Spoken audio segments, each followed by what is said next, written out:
네, 오늘도 신규 코로나19 확진자가 900명대 근접하면서 확산 추이가 심상치 않은 상황입니다. 조만간 하루 1,000명이 넘는 환자가 우려돼서 정부가 3단계 격상을 검토하고 있지만 최후의 보루인 만큼 고심하는 모양새입니다. 정치권에서도 방역 조치는 물론 자영업자 피해 지원책 등에 대해서 다양한 방안들이 논의되고 있는데요. 이런 가운데 법무부에서는 윤석열 검찰총장에 대한 2차 징계위원회가 열리고 있어서 오늘 최종 결과가 나올지 주목되는 상황입니다. 오늘 두 분 모시고 코로나19 상황 그리고 정치권 이슈까지 자세히 얘기 나눠보겠습니다. 추은호 YTN 해설위원 그리고 차재원 부산 가톨릭대 특임 교수 나오셨습니다. 어서 오십시오. 안녕하세요. 네, 안녕하십니까. 하루 확진자가 950명에서 1,200명까지 나올 수 있다. 이게 정은경 질병관리청장의 예측입니다. 발언이 현실이 되지 않았으면 하는 바람입니다만 상황은 녹록지 않아 보입니다. 지금 사회적 거리 두기를 3단계로 격상할 것이냐 마느냐를 두고도 정부의 고심이 깊어 보이는데요. 먼저 관련 영상 보고 이야기 나눠보겠습니다.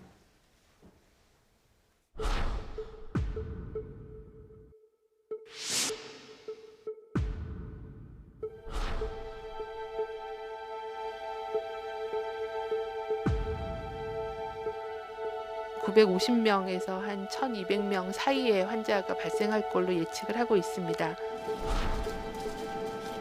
이제 들어가면 저희들은 다 죽죠. 그래도 빨리 3단계 들어가가지고 종결했으면 좋겠습니다. 3단계로 격상하는 방안이 3단계 격상은 3단계 격상에 현실화할 가능성이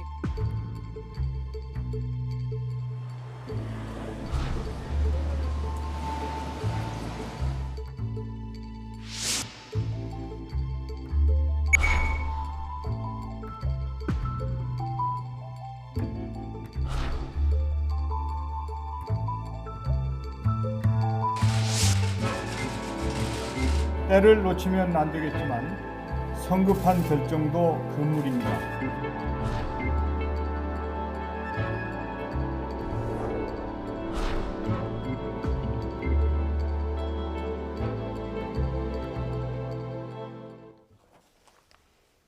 네, 좀 코로나19 상황 보고 오셨는데요. 일단 곧 1,200명도 가능하다. 이런 어제 경고가 있었습니다. 근데 이게 데이터를 기반으로 한 수치라서 조금 더 걱정되는 부분이 있어요. 그렇습니다. 정은경 본부장이 한 말로는 일단 감염 재생산 지수를 근거로 했습니다. 감염 재생산 지수가 확진자 한 명이 몇 명을 감염시킬 수 있느냐 이걸 나타내는 건데 그것이 1.28이다. 그러니까 어제 말을 했는데 그저께 기준으로 한 거기 때문에 그 이후에 조금 상황이 나아졌습니다만은 확진자 한 명이 1.28명 정도를 감염시키는 그 지수로 봐서는 우리의 확진자가 앞으로 한 1,200명 정도까지 계속될 수 있다. 그런 식의 우려를 표명을 했는데 상당히 위험한 수준이죠. 그렇죠. 유일한 방법은 지금은 사회적 거리두기 또 사람들하고 안 만나고 일단 그런 방법밖에는 없지 않는가라는 생각이 듭니다. 예. 그래서 지금 거리두기 단계를 더 격상해야 되느냐 말아야 되느냐 이 부분 정부도 지금 고민인 상황인데 오늘 정세균 국무총리는 심사숙고하겠다 이런 얘기가 있었고요. 어제 윤태호 중앙사고수습본부 방역총괄반장은 이 3단계 격상 검토에 대해서 3단계 플러스 알파 혹은 마이너스 알파 이런 얘기까지 했는데요. 방역 당국 입장에서는 상당히 지금 일종의 그러니까 경제와 방역의 일종의 간극의 이 모순 이런 부분들에 대한 고민 그리고 또 민생과 방역에 대한 고심 이런 부분들이 아마 녹여 있는 그런 이야기가 아닐까 하는 생각이 듭니다. 3단계가 만약에 된다고 할 경우에는 아시다시피 PC방이나 영화관, 미용실 또 300제곱미터 이상의 상점은 모두 문을 닫아야 되고요. 그리고 또 이 지금 필수 인력을 제외한 기업과 공공기관, 직장에서는 모두가 다 재택근무를 해야 되는 아주 상황이 심각한 상황이 되잖아요. 그럼에도 불구하고 이 3단계로도 만약에 방역이 잡히지 않을 경우는 그것보다 더 강한 조치를 하겠다는 겁니다. 예를 들면 지금 3단계가 되면 10인 미만까지만 그 모임이 가능한데 그것을 그러니까 상황이 더 심각하면 5인 미만까지도 할 수 있겠다. 좀 탄력적으로 하겠다. 그런 뜻도 되고요. 또 거꾸로 이야기하면 3단계로 올린다 하더라도 약간은 경제나 민생이 타격이 크면 그것보다 조금 완화해주는 반대의 조치도 가능할 수 있다는 이야기인데 그 정부와 당국의 고민은 분명히 이해는 되지만 이 지금 이 그 정부의 발표를 보는 이 자영업자들 또는 뭐 시민들 입장에서는 상당히 혼란스럽다. 도대체 예. 2단계는 뭐고 2.5단계는 뭐고 거기다가 또 3단계에서 플러스 알파까지 있다고 한다면 과연 이건 나는 도대체 무슨 어떻게 대응을 해야 될까? 이런 데 대한 상당한 그 혼선과 이런 부분들, 착각, 착오 이런 부분들이 생길 수 있고요. 그리고 또 하나는 기준 자체가 왜 이렇게 흔들려? 라는 그런 정부 정책에 대한 불신이 또 생길 수도 있다는 측면 때문에 상당히 이 지금 3단계 플러스 알파, 마이너스 알파 이러한 부분들은 저는 좀 신중하게 적응할 필요가 있지 않나 생각이 듭니다. 그러니까 이미 단계 조정을 한번 했는데 거기에 또 플러스 알파, 마이너스 알파 하는 거는 좀 신뢰성에 문제가 있을 수도 있다. 이런 지적도 나온다는 말씀이신 것 같고요. 지금 뭐 코로나19가 좀 1년 가까이 되다 보니까 자영업자들 굉장히 어려운 상황이고요. 그러다 보니까 지금 말씀하신 대로 정부가 뭐 플러스 알파, 마이너스 알파까지 고민하는 거 아니겠습니까? 최근 청와대 국민 게시판에 코로나 전쟁이 왜 자영업자만 일방적으로 총알바지가 되나요? 이런 제목의 청원이 올라왔습니다. 구체적으로 어떤 내용입니까? 일단 청와대 국민청원에는 그 내용을 보면은 네. 그 코로나 방역으로 인해서 돈을 벌지 못하는 부분 그런 부분들은 뭐 어쩔 수 없이 인정하겠지만은 그 매장 시설을 운영하기 위해서 발생한 비용 또 대출 원리금 네. 이런 것들은 그대로 지급되고 있다. 그렇기 때문에 이러한 마이너스 나는 부분들은 같이 책임져야 되는 것 아니냐. 뭐 이런 식의 그 내용들입니다. 그렇기 때문에 어떻게 보면은 정부에는 뭐 세금 감면이나 아니면 지원을 요청하는 거고 또 그 임대인한테 건물주에게는 좀 임대료를 같이 고통을 분담해야 되는 것 아니냐. 그런 뜻이 담겨 있는 것으로 이렇게 생각이 됩니다. 예. 자, 이 글이 올라온 이후에 문재인 대통령 매출 급감에 임대료 부담까지 고스란히 짊어져야 하는 것이 과연 공정한 일인지에 대해서 대한 물음이 매우 뼈아프게 들린다. 자, 이렇게 얘기했는데 이 내용 잠깐 듣고 오시겠습니다. 그러나 여기에 머물지 말고 한 발 더 나아가는 고민이 필요합니다. 정부의 방역 지침에 따라 영업이 제한 또는 금지되는 경우 매출 급감에 임대료 부담까지 고스란히 짊어져야 하는 것이 과연 공정한 일인지에 대한 물음이 매우 뼈아프게 들립니다. 예. 자, 사회 전체가 고통의 무게를 함께 나누자. 문재인 대통령이 이제 공정성에 대한 화두를 던졌는데 이 이후에 그 더불어민주당 이동주 의원이 일명 임대료 멈춤법을 발의를 했습니다. 물론 이제 청와대에서는 이 법안 발의하고는 관계가 없다 이제 선을 긋긴 했는데 일단 이 법안의 구체적인 내용은 어떤 겁니까? 일단 지금 그 이동주 의원이 그 발의한 그 법안의 골자는요. 한마디로 이야기하면 장사를 멈추면 임대료도 멈춰야 된다는 겁니다. 그러니까 물론 뭐 장사를 멈추는 여러 가지 결정의 이유는 있겠죠. 그러나 일방적으로 그러니까 자영업자가 판단해서 자의적인 판단에 의한 것이 아니라 천재지변 또는 재난 때문에 불가피하게 장사를 멈출 경우에는 임대료를 깎아주자는 것이죠. 그러니까 낮춰주자는 것이죠. 그런데 문제는 그 지금 대상은 그러니까 집합 금지 명령을 받은 업소나 또는 집합 제한 명령을 받아서 그러니까 정부의 조치, 규제 조치 때문에 그러니까 지금 그 영업을 못하는 업소를 대상으로 하자는 겁니다. 근데 이 지금 이 최대 한 2분의 1까지 깎아주자는 것인데요. 지금 아예 청구를 못하게 할 방법도 있고요. 그런데 지금 이 이동주 의원이 지금 이야기하는 법은 법을 만든다고 해서 그럼 임대료를 깎아주지 않는 임대인한테는 어떻게 할 것이냐. 처벌을 하는 강제적인 조항은 넣지 않겠다는 겁니다. 이 지금 참여를 하면 경제적 혜택을 주겠다. 그렇게 이야기를 하면서 이동주 의원이 무슨 이야기를 했냐고 하면 법으로 강제를 하게 되면 상당히 반발이 예상이 될 수 있기 때문에 이걸 정치적으로 접근해야 된다는 이야기를 하고 있는 것이죠. 저는 뭐 이동주 의원의 이 생각, 이 발의 자체가 저는 뭐 어제 문재인 대통령의 그런 발언하고도 상당히 맞닿아 있는 것이 아닐까라는 생각이 듭니다. 지금 뭐 사실은 이 정부가 착한 임대인 운동 뭐 이걸 했잖아요. 그러니까 자발적인 이런 임대인들의 그 선의적인 조치 이러한 것에 상당히 그러니까 자영업자들 고통을 분담하는 쪽으로 이렇게 방침을 갖고 있었지만 이것은 상당히 제한적일 수밖에 없다. 그렇다고 한다면 아마 정부가 좀 더 나서서 적극적으로 임대인 더 나아가서는 또 이 임대인 같은 경우도 보통 이 자기들이 건물을 갖고 있으면 또 은행 같은 데다가 지금 이 금융을 지원을 받은 경우도 많지 않습니까? 그렇게 되면 금융기관의 또 이렇게 이자 유예라든지 상환 유예라 이자 제한 그 삭감이라든지 상한유예, 그리고 더 나아가서는 정부가 세제 지원을 하는 이런 식의 삼자가 골고루 분담하는 그러한 방안을 생각하고 있지 않을까 생각이 듭니다. 예. 그러니까 지금 뭐 착한 임대료 말씀하셨지만 그동안 자발적으로 좀 진행되던 이런 부분들을 법 테두리안으로 좀 가지고 오자 이런 건데, 근데 뭐 임대인의 경우도 굉장히 다양한 그 사정들이 있는 분들도 있고 그러다 보니까 야당에서는 지금 임대인과 임차인 편가르냐 당장 비판이 나왔습니다.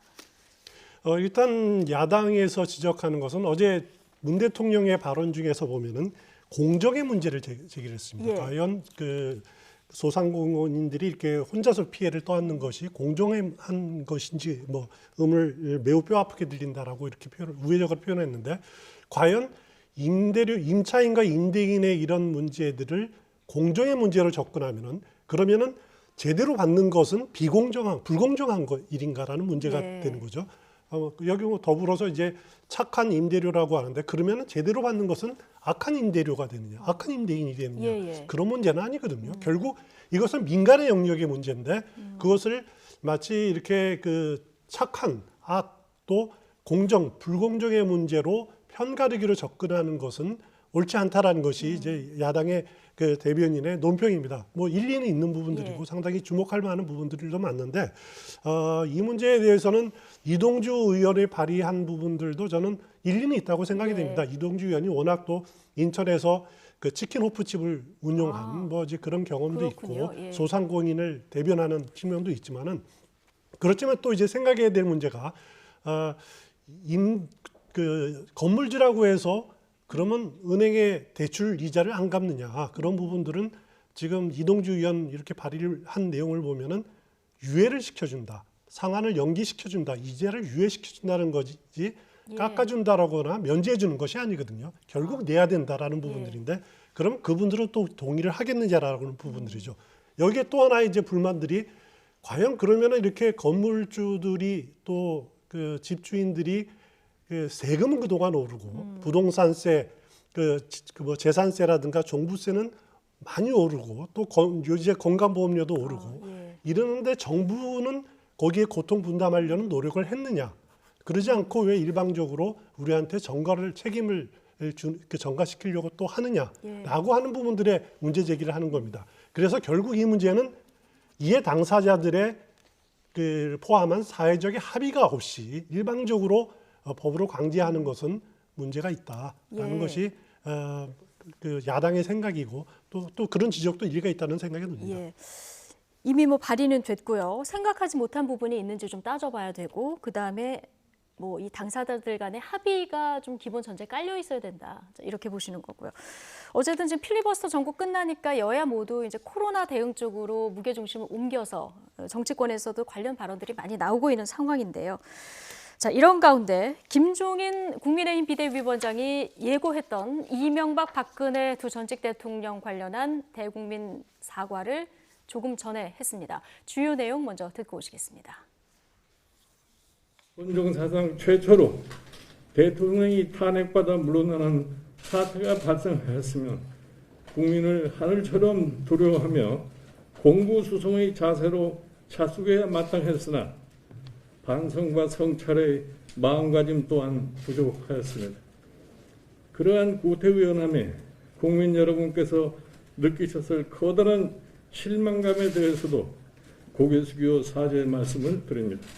두 전직 대통령이 영어의 몸이 되어 있습니다. 국가적으로도 참담하고 부끄러운 일입니다.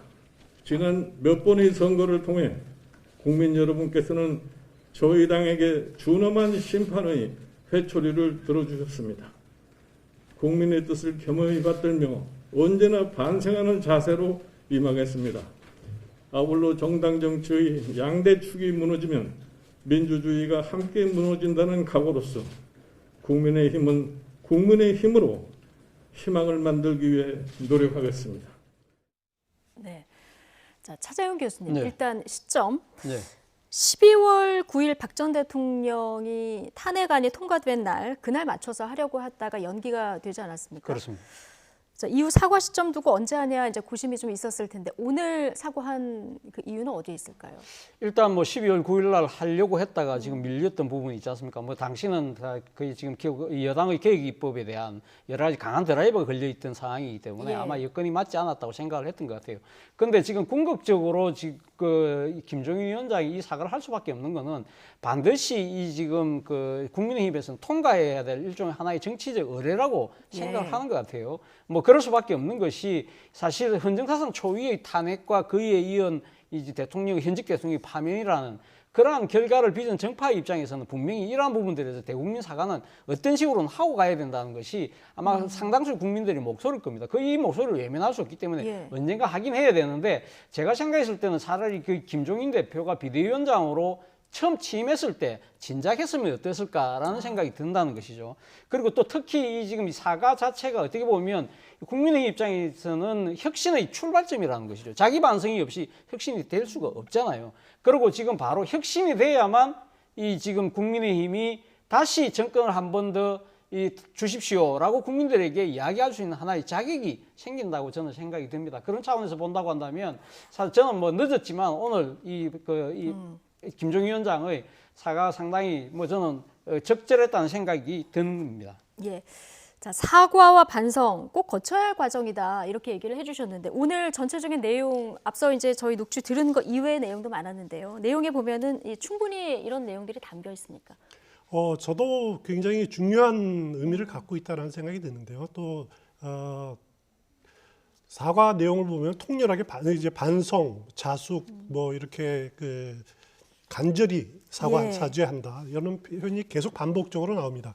김종인 위원장이 풀어야 할 김종인 위원장뿐만 아니라 보수 정당이 풀어야 할 과제가 저는 크게 두 가지가 있었다고 생각이 드는데 예. 하나는 광주 문제, 또 하나는 이 탄핵의 문제. 이 두 가지 문제를 반드시 풀지 않으면은 국민의힘이 미래로 가기에는 굉장히 어려웠다라는 예. 개인적인 생각인데 그래도 김정은 비대위원장이 이 두 가지 문제에 대해서 나름대로 사과하고 해법을 제시를 했습니다. 일단 광주 문제는 본인이 직접 방문해서 무릎을 꿇고 이렇게 사죄를 한 기억이 나죠. 그렇죠. 또 이제 이 탄핵의 문제, 이 두 전직 대통령의 문제도 해가 가기 전에 마무리를 사과 뜻을 분명히 밝힘으로써 이 문제도 한번 넘어가겠다라고 하는 부분들이 거쳤고요. 이제 남은 것은 지금까지 김종인 위원장이 와서 당명도 바꾸고 정강 정책도 바꾸고 또 이제 정기국회를 과정을 통해서 소수 야당의 한계, 그래서 왜 강력한 야당이 필요한지를 국민들이 느끼도록 이렇게 뭐 전술적으로 예. 패배하는 그런 과정도 거치면서 또 마지막으로 이 두 전직 대통령 문제에 대한 사과까지 매듭 지음으로써 이제는 그 에너지를 가지고 재보궐선거 승리로 내년 4월에 재보궐 승리로 가겠다. 그 과정에서 당 혁신을 꾸준히 진행을 하겠다라고 하는 그 의지가 담겨 있다라고 하는 점에서 저는 굉장히 긍정적으로 보고 있습니다. 꼭 해야 될 과제 두 가지를 지금 끝냈다 이런 얘기 해주셨는데 자 오늘 여러 가지 메시지 중에서 네. 현 정권 실정에 대한 어떤 비판 그리고 그 민주당의 과거 김종인 비대위원장이 이제 총선 때 역할을 했었기 네. 때문에 이 부분에 대한 언급도 있지 않을까라는 얘기가 있었는데요. 이 부분에 대해서는 또 직접 언급은 크게 없었던 것 같습니다. 직접 언급은 없었습니다. 아무래도 지금 그러니까 이 국민의힘의 과거 정치적인 그 가오에 대한 그 반성을 하는 입장이기 때문에 아마 거기다 초점을 맞춘 것 같은데 그럼에도 불구하고 저는 뭐 오늘 그러니까 지금 제가 그 시점에 대해서 이야기를 하면서 이야기를 안 했습니다만은 사실 이 지금 말씀하신 것처럼 이 문재인 정부 그리고 또 여당이 지금 나서서 개혁 입법에 대한 강한 이 지금 드라이버를 걸면서 소위 말해서 입법 독재를 하고 있다는 것이 지금 그 국민의힘의 판단이지 않습니까? 예. 그리고 특히 이러한 이 여당의 상당한 이 강한 그 입법 그 드라이버가 상당히 민주적 절차를 위반하고 있다는 뭐 그런 목소리들이 또 있다고 아마 국민의힘은 판단하는 것 같아요. 근데 문제는 그런 데 대해서 지금 민심이 위반하고 있다. 그리고 특히 코로나19 사태, 부동산 문제 이런 데 때문에 지금 민심이 위반하고 있는데 지금 위반된 민심이 어디로 가고 있느냐? 국민의힘에 모여지는 것이 아니라 지금 당장은 윤석열 총장으로 대표되는 일종의 제3지대로 머물고 있는 것이 아닐까. 그렇다고 한다면 이 시점에서 강하게 자신들이 반성을 해야만 지금 문재인 정부 더 나아가서는 여당이 하고 있는 여러 가지 정책들에 대한 이반대 민심을 끌어올 수 있다는 그러한 이 생각도 오늘 지금 그 메시지를 낸 중요한 하나의 그것이 아닐까 하는 생각이 듭니다. 예. 그런데 저는 오늘 그 김종인 대표가 이야기한 내용 중에서요. 저는 두 가지 부분이 상당히 좀 주목이 들었어요. 어떤 부분이냐면 정당의 뿌리부터 바꾸는 개조와 인적 쇄신을 하겠다. 이거는 뭐 나름대로의 자체적인 혁신과 쇄신을 위한 의지로 읽히긴 합니다만 과연 비상대책위 체제에서 이렇게 정당의 뿌리부터 바꾸는 개조와 인적 쇄신까지 이뤄낼 수 있을까? 예. 그 정치적인 권한과 그리고 지금 이렇게 비대위가 얼마 남지 않은 그 기간상 이것이 가능할까? 그렇다고 한다면 김종인 대표가 나름대로 지금 비대위 이후를 지금 나름대로 그러니까 예정을 두고 있는 것이 아닐까? 비대위 이후. 예, 본인이 그러니까 예. 향후 뭐 당권에 정식적으로 도전을 하든지 아니면 더 나아가서는 대권까지 생각하고 있는 하나의 그런 정치적인 일종의 그 포석이 아닐까 생각이 들고 또 하나 문제는요. 지금 이 과거의 불행한 대통령 역사를 이야기를 하면서 우리 정치의 근본적 혁신의 방향을 이야기했거든요. 저는 이 부분에 대해서는 아마 사실 김종인 대표가 대통령제에 대한 근본적인 회의를 이야기하고 있는 것이 아닐까. 그렇다고 나간다면 좀 이 권력 구조 개편이라는 그러한 이 문제를 이야기를 할 가능성이 있다. 그것은 결국은 이 개헌의 문제까지 나름대로 내심 생각하고 있는 것이 아닐까라는 생각이 든다는 겁니다. 비대위 그 이후까지 그리고 개헌 문제까지 뭔가 염두에 둔 발언이 아니냐. 차재현 교수님은 이런 행간까지 읽으셨는데 어쨌든 최근 앞서 얘기해 주셨지만 국민의힘 지지율이 좀 오르긴 했는데 이 박스권 안에서 더는 못 오르고 있고 오히려 지금 윤석열 총장 지지율이 오르는 이런 상황에서 뭔가 좀 지지율 반등을 꾀하는 이런 측면이 있다 얘기를 하셨는데 오늘 일단 사과를 했습니다. 앞서 추은호 해설위원도 두 가지 과제에 대해서 이제 숙제를 끝냈다 이런 얘기를 해주셨는데 앞으로 국민의힘 지지율에 좀 영향이 있을까요? 일단 국민의힘의 지지율이 사실 김종인 비대위원장이 영입되기 전의 지지율, 총선 패배의 후유증에서 아주 바닥이었지 않습니까? 예. 그 이후에 그래도 상당히 뭐 만회를 했고 또 이제 리얼미터 여론조사를 보면은 뭐 역전하기도 하고 물론 갤럽 여론조사는 아직 한 10%포인트 정도 차이가 납니다만은 지지율 반등이 상당히 이루어졌던 것도 사실입니다. 그거는 이제 분석컨대 뭐 잘했다, 국민의힘이 잘했다, 뭘 잘한 측면도 있긴 하겠지만은 그것보다는 근본적으로 문재인 대통령이나 아니면 여당에 대한 실망감, 민심 이반이 갈 데가 없어서 국민의힘으로 쏠린 측면들이 상당히 크거든요. 예. 이제부터 남은 과제는 국민의힘이 어떻게 당의 혁신을 이뤄내느냐, 그리고 국민의 삶과 직결된 삶과 너무나 밀접하게 연관된 그런 정책 과제들을 끊임없이 발굴을 해내느냐. 예. 또 서울시장 또 부산시장 내년 그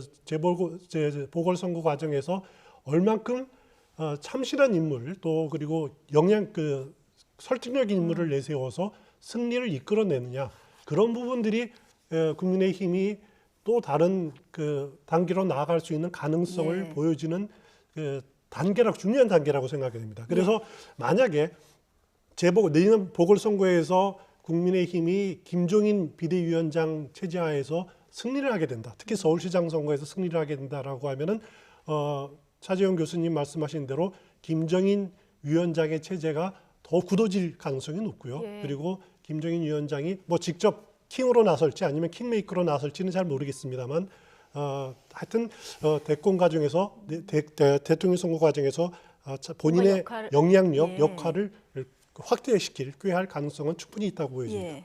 어쨌든 오늘 그 메시지를 던졌고요. 문제는 이제 국민의힘 내에서 단합된 목소리가 앞으로 나오느냐 이 부분일 텐데 아직 그 국민의힘 내에서 여러 가지 이견이 있었던 부분에 대해서 의원들 반응은 지금 아직까지 들리지는 않고 있는 상황입니다. 추후에 이런 반응들까지 좀 지켜봐야 될 것 같고요. 전해지는 대로 또 저희가 이 소식은 시청자 여러분들께 전달해 드리도록 하고요. 자, 남은 시간 윤석열 검찰총장 징계위 시간 현재 열리고 있는데요. 이제 관련 이야기 좀 나눠보겠습니다. 오전 10시 반부터 시작됐고 오늘도 윤석열 총장은 나오지 않았습니다. 자, 지금 징계위원이 원래는 한 7명이어야 하는데 지금 4명이 남은 상황인데요. 근데 윤석열 총장 측에서 오늘 정한중 위원장 네. 그리고 신성식 위원 이 두 사람에 대해서 또 기피 신청을 했습니다. 이렇게 되면은 각각 일단 기피 사유가 어떻게 되는지부터 좀 일단 뭐 짚어볼까요? 정한중 위원장은 지난번 1차 회의 이 징계위 회의 때도 기피 신청을 했지 않았습니까? 그렇죠. 근데 이번에 또 지금 정한중 위원장만 딱 집어서 두 번째 기피 신청을 했는데요. 아마 결정적인 이유는 이건 것 같아요. 지금 정한중 위원장이 지금 알고 보니까 정부가 지금 이 인사에 개입하는 정부 법무공단의 이사를 맡고 있다는 겁니다. 아, 예, 법무부의 예, 피감기관. 그렇죠. 예. 그러니까 법무부의 영향력이 절대적으로 영향력이 미칠 수밖에 절대적으로, 없는 예. 법무부가 인사권을 갖고 있는 이 조직의 이사를 맡고 있기 때문에 상당히 이 민간위원을 위촉하도록 되어 있는 징계위 이의 민간위원 위촉의 범위하고는 상당히 조금 벗어난 인물 아니냐. 그리고 또 공정성에 상당히 문제가 있는 것이 아니냐. 그리고 네. 특히 정한중 위원장이 국회에서 열린 행사에서 윤석열 총장의 지난번 국정감사장에서 이야기했던 이 지금 퇴임 이후에 정치와 관련된 모호한 발언, 이 부분은 정치적 중립을 위반했다고 공개적으로 이야기했던 부분들이 상당히 예단을 갖고 지금 그러니까 위원장으로 임하는 것은 이 지금 그 공정성에 문제가 있다고 보는 것이고요. 예. 그리고 두 번째 지금 신성식 대금의 반부패부장이 지금 이제 지금 위원인데 예, 지난번에는 안 했어요. 안 안 했죠. 했는데 어제 지금 이 한동훈 지금 검사장이 있지 않습니까? 예. 윤석열 총장의 측근으로 분류됐던 한동훈 검사장이 소위 말하는 채널A 사건과 관련돼 있었잖아요. 예. 근데 이때 이 채널A 사건이 진행되는 과정에서 한동훈 검사장이 상당히 직접적인 개입을 했다는 것이 KBS의 보도였는데 그것이 상당히 잘못된 보도로 밝혀졌는데 아, 그때 이 오보로 사과도 했었죠. 보도의 취재원이 신성식 부장이라고 한동훈 검사장 측에서 지정을 했어요. 아. 그렇기 때문에 지금 예. 일단 이런 그 피의자 신분이 될 수도 있는 사람 그리고 특히 이 지금 그 신성식 부장이 관련됐다고 이야기하는 채널A 사건이 징계 사유 중에 하나거든요. 그렇다고 한다면 신성식 부장도 그러면 이 지금 관련 당사자인데 관련 당사자가 지금 이 징계에 임한다는 것 자체가 말이 안 된다는 것이 윤석열 총장 측의 주장이고 그래서 기피 신청을 낸 겁니다. 네.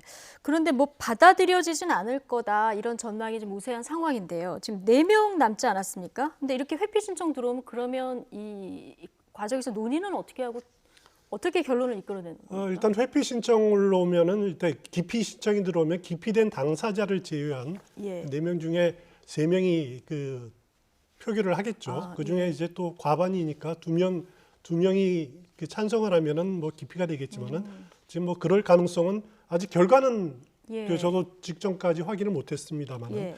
그럴 가능성은 기피 신청이 받아질 가능성은 없지 않을까라는 생각이 드는데 이렇게 자꾸 기피 신청을 내는 거는 결과적으로 윤석열 총장 측으로서는 나중에 징계가 내려진 이후에 이 문제를 법원으로 끌고 가서 소송을 끌고 갔을 때 절차적 정당성을 확보하기 위한 과정이다라고 보시면 될 것 같아요. 예. 그러니까 그 징계위원들이 징계 사유에 다들 개입이 돼 있는 부분들이 많기 때문에 징계 절차장, 징계위원 선정 자체부터 근본적으로 문제가 있다. 그렇기 예. 때문에 그 부분들을 계속 문제 제기를 하는 거고요. 사실 그런 이제 그 소송이 들어갔을 때 법원에서 보는 제일 중요한 것이 그 양형이 타당한가라는 부분들도 보지만은 제1차적으로 보는 것이 과연 절차가 정당하고 타당하느냐 이 부분이 네. 제일 중요하게 보는 거거든요. 절차적 정당성을 성을 제일 확보 우선적으로 차원이다. 따집니다. 그렇기 그렇군요. 때문에 예. 징계위도 나름대로 절차적 정당성을 갖추려고 애를 쓰는 거고 윤석열 총장 측에서도 계속적으로 절차에 문제가 있다라는 이의 제기를 계속하고 있다. 네. 이렇게 보시면 될 것 같습니다. 예. 자, 그리고 오늘 증인 신문이 사실 핵심인데요. 8명 증인이 채택이 됐습니다. 그러니까 추미애 장관 측에 좀 유리한 증인이 한 4명, 그리고 윤석열 검찰총장 측에서 증언할 증인 한 4명 정도로 분류가 되는데 지금 이성윤 서울중앙지검장 그리고 정진웅 광주지검 차장검사 이 2명 말고는 다 출석한 것 같습니다. 일단 심재철 예. 검찰국장도 일단 안 놓은 걸로 지금 알려지고 그렇습니까? 있습니다. 예, 그러니까 지금 심재철 검찰국장은 그러니까 이 법무부이기 때문에 법무부 일단 출근한 상태이기 때문에 근데 이거는 그 위원회에서 직권으로 했는데 정인으로도 돼 있거든요. 그러니까요. 그러니까 지금 심재철 증인으로. 그러니까 검찰국장이 증인으로 과연 출석할지 안 할지는 모르고 지금 정확하게 알려지지는 않지만 일부 보도에 의하면 심재철 국장도 증인으로 출석하지 않을 것이다. 그렇다고 한다면 예. 이 추미애 장관 측의 그러니까 상당히 유리한 증인이라고 할 수 있는 분은 한동수 대검 감찰부장만 지금 그러니까 법무부에 지금 그러니까 나와 있는 상황이고요. 네. 그리고 윤석열 검찰총장 측 이 대변을 할 수 있는 지금 예상 증인이 한 4분 정도 되는데 이 4명은 그래픽 다 좀 보여주실까요? 일단 지금 예. 출석한 걸로 지금 알려지고 있습니다. 지금 예. 화면에 나옵니다만 이승윤 중앙지검장은 오늘 지금 중앙지검에 그대로 출근을 했다고 그래요. 그런데 네. 오늘 오후 징계 상황을 보고 예. 아마 올 가능성도 전혀 배제는 할 수 없다고 합니다. 그렇군요.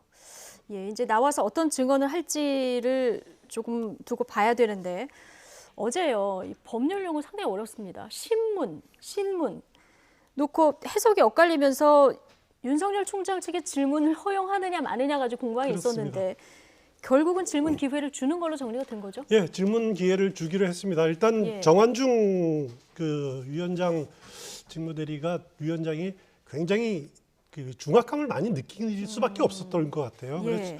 그래서 요즘 이렇게 그 초기에 지난주에 이렇게 언론을 대하면서 소감을 말하는 거하고 예. 또 어제 오늘 사이에 발언들이 조금씩 바뀌거든요. 그래서 아무래도 중압감, 혹시라도 이것이 나중에 어떤 결론이 나든지 위원장인 본인에게 쏟아질 그런 무게 이런 것들을 굉장히 이렇게 심각하게 느끼는 것 같아요. 그래서 조금이라도 그 절차적 정당성에 흠집이 나면 안 되겠다. 예. 그런 생각으로 아마 증인 신문도 허용하는 그런 절차를 밟게 되는 것 같습니다. 그래서 아마 좀 늦어지더라도 오늘 결론이 나지 못한다면은 그래서 저는 이제 3차까지도 갈 가능성도 충분히 있어 보이고요. 그건 예. 진행 속도를 봐야 될 것 같습니다만 그걸 너무 이렇게 서둘러서 결론 내릴 뭐 그럴 그 초기에 빨리 결론 내리겠다라는 생각에서 조금은 좀 여유를 갖고 입장을 바꾼 것이 아닌가라는 생각이 듭니다. 예. 어제 윤 총장과 추 장관 두 사람의 SNS에 표시한 심경 관련한 것도 화제를 모았는데 윤 총장은 메신저 프로필에 Be calm and strong, 침착하고 강하게. 자, 이 문구가 이제 해밍웨이 소설이죠. 노인과 바다에 나오는 이제 유명 대사인데 자, 이 글이 올라왔고요. 예. 그리고 또 추미애 장관 그동안 윤석열 총장 징계 관련해서 언급을 좀 자제해 왔었는데 어제는 수위를 한껏 올렸습니다. 그러면서 이제 깨시민이라는 단어까지 등장하면서 감시를 강조했는데 자, 뭐 의미가 있는 행보라고 봐야 될까요? 예, 뭐 지금 그 사실 두 사람의 갈등이 상당히 오랫동안 지속되고 있는데요. 그러니까 이 본인들이 이 상황에서 절대 물러서지 않겠다는 나름대로의 강한 그 의지를 보인 것이 아닐까 하는 생각이 듭니다.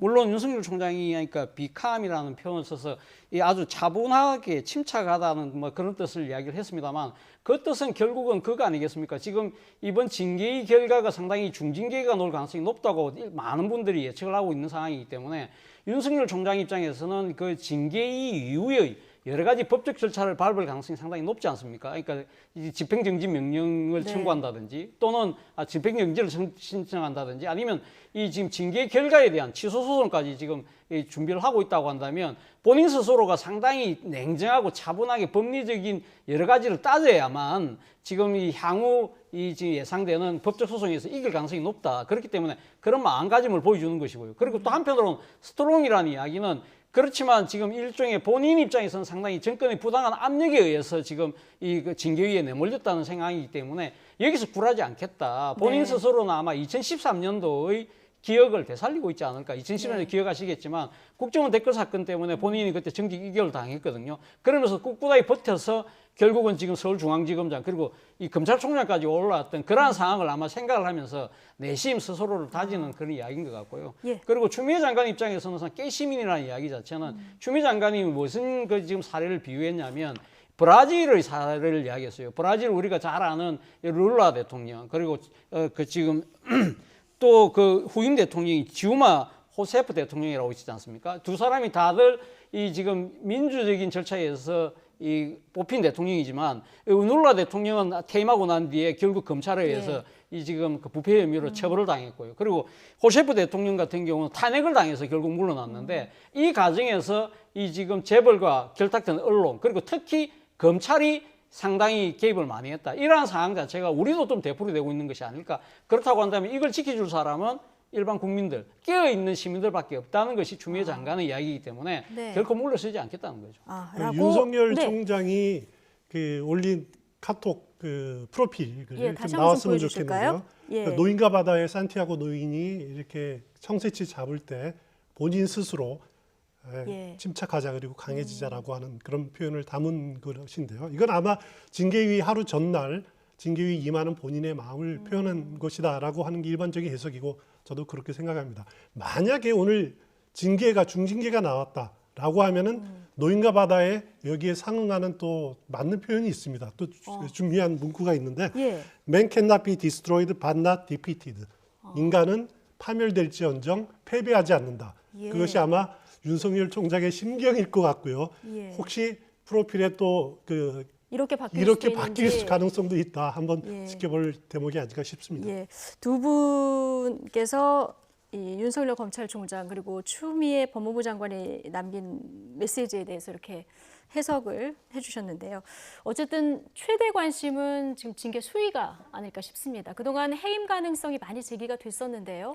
최근 정치권에서는 정직 가능성에 무게가 실리는 발언들이 나오고 있습니다. 서른 더불어민주당 의원 그리고 김기현 국민의힘 의원 인터뷰 내용 듣고 오시겠습니다. 해임하고 싶지만은 여러 가지 상황을 본다면은 해임만 하고 정직도 할 수 있을 거라 생각합니다. 해임을 하거나 면직을 하면 이 그분이 나가가지고 나중에 출마를 하게 될 때, 출마를 하기 때문에 명분이 커지지 않습니까? 국민의 지지가 높아지겠죠. 그러니까 그걸 방지하기 위해서 정직을 해놓으면 사퇴도 못할 것이고. 예. 자, 지금 얘기 듣는 동안 징계위가 잠시 정회가 됐고 2시에 속개가 된다. 자, 이런 속보가 들어온 상황입니다. 자, 서른 의원 그리고 김기현 의원 얘기 들어보셨는데 네. 어쨌든 해석하는 방향은 다릅니다만 해임보다는 정직 가능성의 얘기들이 지금 정치권에서 좀 많이 나오고 있는 것 같습니다. 뭐 저도 가만 생각해 보니까 저도 정직의 가능성이 상당히 높지 않을까 하는 생각이 듭니다. 해임이나 면직의 경우에는 정치적 후폭풍이 상당히 클 수밖에 없다는 겁니다. 예. 그거보다도 더 중요한 부분은 해임이나 면직이 됐을 경우에는 진짜 회복할 수 없는 피해라는 이 부분입니다. 이 부분이 이 일종의 집행 그러니까 정지 이에 관해서 그러니까 지금 법원에 신청했을 경우에는 이 지금 해임이나 면직될 경우에는 이 지금 윤석열 총장이 회복할 수 없는 피해를 당할 수밖에 없다고 판단할 가능성이 많기 때문에 그것이 받아들일 가능성이 높다는 거죠. 그러니까 징계의 결과 자체가 수독되고 본안소송까지 멈춰버리면 사실상 본안소송은 상당 기간이 소요되기 때문에 윤석열 총장은 무사히 7월까지 내년 7월까지 임기를 마칠 수도 있거든요. 예. 그런 상황이라고 생각한다면 징계위 차원 입장에서는 안 할 가능성이 높다. 그럼 조금 내릴 수가 있다. 그런데 사실 만약에 2, 3개월 정도, 그러니까 6개월까지 최대한 할 수 있습니다만 6개월까지는 하기는 제가 봤을 때 그것도 사실